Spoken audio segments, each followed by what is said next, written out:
አሰላሙ አለይኩም ወራህመቱላሂ ወበረካቱ። ሰላም እንዴት ናችሁ? ከፊት ለፊታችን ታላቅ የጾም ቀን እየመጣ ነው። እሱን ላስታውሳችሁ ፈለግኩኝ። እርሱም የአሹራ ቀን ጾም ነው። ነቢያችን ሰለላሁ ዐለይሂ ወሰለም ሐዲስ ላይ ምን አሉ? ሲያም የውም የአሹራ ዩከፍሩ ሰነተ አልማዲያ አሉ።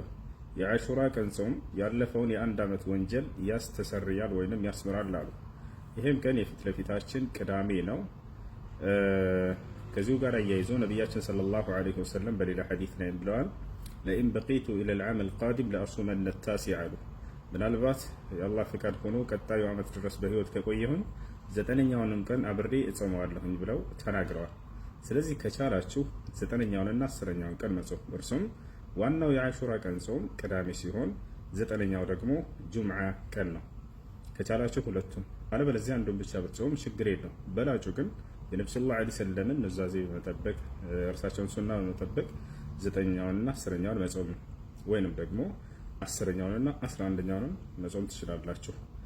ይህን ይመስላል።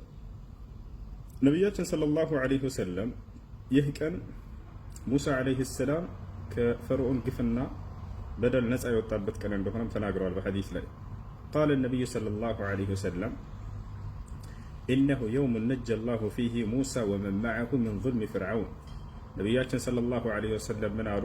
ይህ የአሹራ ቀን ጾም አላህ ስብሓነሁ ወተዓላ ሙሳ ዐለይሂ ሰላምንና ተከታዮቹን ከፈርዖን ግፍና በደል ነፃ ያወጣበት፣ ሙሳን ያነገሰበት፣ ፈርዖንን የጣለበት ቀን ነው። የሙሳ ደስታ የእኔም ደስታ ነው ብለው ነብዩ ሰለላሁ ዐለይሂ ወሰለም ገልጸዋል።